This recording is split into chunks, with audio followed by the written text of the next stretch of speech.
Challenge Radio. So here I am with Greg James at the Salford Radio Festival 2014. Just got a few questions about the Radio Festival. Sure. So how important do you actually think the Radio Festival is to recognise new radio talent?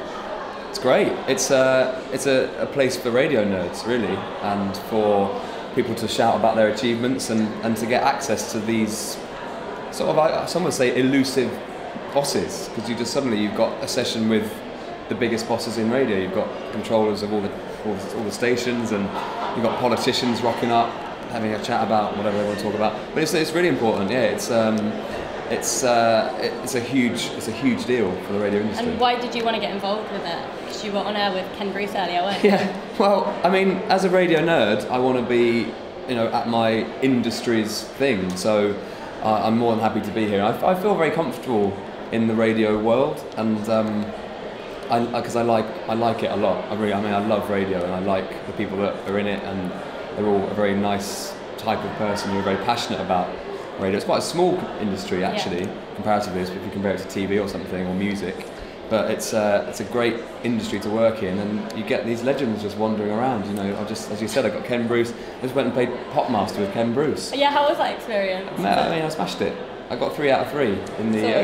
The round was named 3 Ellie Goulding songs, which is a little bit harsh, but I nailed it. Yeah, a win is a win. Exactly. Don't forget that. And so obviously you're based in London. What's it like coming up to what's been dubbed the new media the new London hub of Salford, basically? What's it like? I love the Northwest. I love Manchester, really. I've done a lot of shows for 5 Live up here. I've done Fighting Talk before. I've done a few cricket shows on 5 Live from up here, and my Radio 1 show will be live from here today. So, brilliant place. Yeah, it's great. It seems to be working out quite well, I'd Definitely, say. yeah. And moving off track a bit, what's been the highlight of your radio career so far, would you say? Getting the Drive Time show, I think, a couple of years ago, which was an absolute dream of mine to do. It was the show that I started listening to radio because of. I remember listening to Moyles in the afternoon and just going, what the hell is this? This is amazing. He's being rude. This sounds like the most fun thing ever. And I became obsessed with it. And so I always wanted to do the show that people listen to on the way home from work or the way home from school. Because it feels like everyone's happier at that time of day. The breakfast show is obviously the biggest show on the station. And you'd be an idiot to say no to it. But in terms of people feeling happy and up for a laugh, I feel like Drive Time's a brilliant one, because you finish your day, particularly on a Friday, everyone's just like, yeah, whatever, let's go for it, play some big tunes, whatever it might be. I just think the listeners seem to be really engaged at that time of day, because they're stuck in traffic, or they're on the bus, or they're commuting, or they even got home, they're just relaxing, whatever. So I like that time of day, and I think it's brilliant. And I like good. It, so that's good. And excellent. What would you say? I was fishing, and you took the bait. That's good. What would you say has been the most challenging part of your career?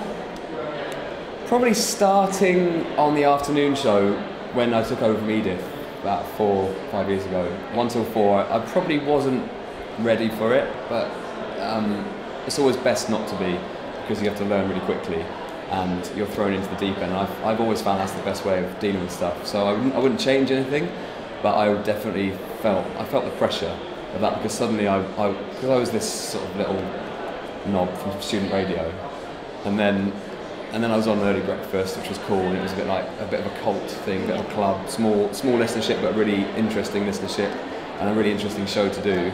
And then suddenly it was more mainstream, and it was like, oh, this guy, here's this new guy, who the hell's this guy? Because there was a load of people who had never heard of me before.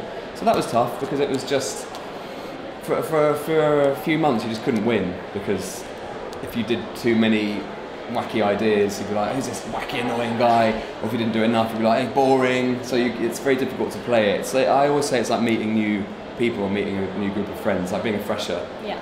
On the first night, you'll hate the person who's like, hey, this is me, oh my god, I know, here's everything about me, And you'll suddenly go, oh god, I hate that person. Yeah. So you just need to get to know people over time, and I think that's quite similar to what it's like doing a radio show. You've got to just slowly